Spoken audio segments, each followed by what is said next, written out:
right, so let's take four subjects that obviously go together. Big data, tattoos, immortality, and the Greeks, right?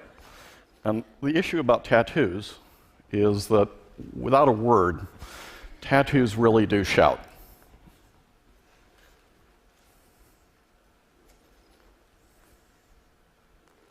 So you don't have to say a lot.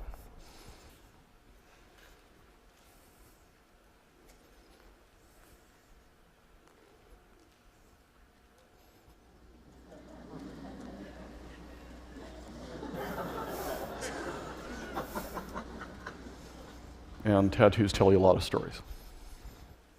If I can ask an indiscreet question, how many of you have tattoos? A few, but not most. What happens if Facebook, Google, Twitter, LinkedIn, cell phones, GPS, Foursquare, Yelp, Travel Advisor, all these things you deal with every day turn out to be electronic tattoos?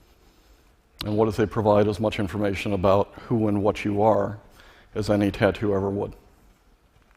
What's ended up happening over the past few decades is the kind of coverage that you had as a head of state or as a great celebrity is now being applied to you every day by all these people who are tweeting, blogging, following you, watching your credit scores, and what you do to yourself. And electronic tattoos also shout. And as you're thinking of the consequences of that, it's getting really hard to hide from this stuff, among other things, because it's not just the electronic tattoos, it's facial recognition that's getting really good. So you can take a picture with an iPhone and get all the names.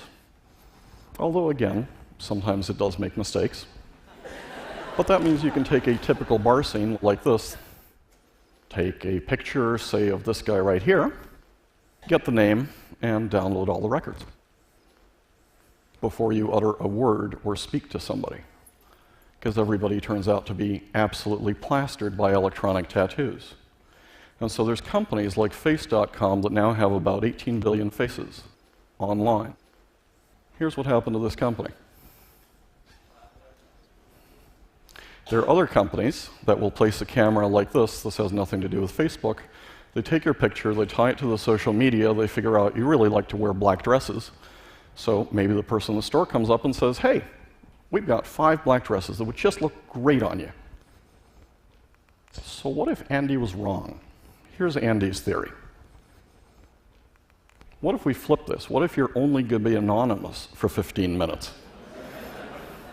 Well, then, because of electronic tattoos, maybe all of you and all of us are very close to immortality, because these tattoos will live far longer than our bodies will. And if that's true, then what we want to do is we want to go through 4 lessons from the Greeks and 1 lesson from Latin American. Why the Greeks? Well, the Greeks thought about what happens when gods and humans and immortality mix for a long time. So lesson number 1, Sisyphus. Remember, did a horrible thing, condemned for all time to roll this rock up, it would roll back down, roll back up, roll back down. It's a little like your reputation. Once you get that electronic tattoo, you're going to be rolling up and down for a long time. So as you go through this stuff, just be careful what you post. Myth number 2, Orpheus. Wonderful guy, charming to be around, great partier, great singer, loses his beloved, charms his way into the underworld, only person to charm his way into the underworld, charms the gods of the underworld, they release his beauty on the condition he never look at her until they're out. So he's walking out and walking out and walking out, and he just can't resist. He looks at her, loses her forever.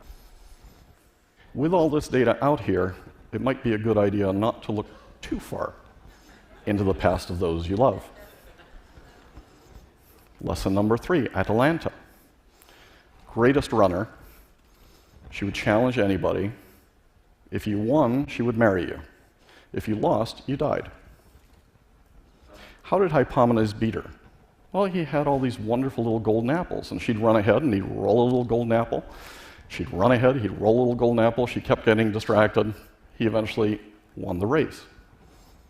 Just remember the purpose is all these little golden apples come and reach you, and you want to post about them or tweet about them or send a late message. And then, of course, there's Narcissus. Nobody here would ever be accused or be familiar with Narcissus. But as you're thinking about Narcissus, just don't fall in love with your own reflection. Last, a lesson from a Latin American. This is the great poet Jorge Luis Borges. When he was threatened by the thugs of the Argentine military junta, he came back and said, "Oh, come on, how else can you threaten other than with death?" The interesting thing, the original thing, would be to threaten somebody with immortality. And that, of course, is what we are all now threatened with today because of electronic tattoos. Thank you.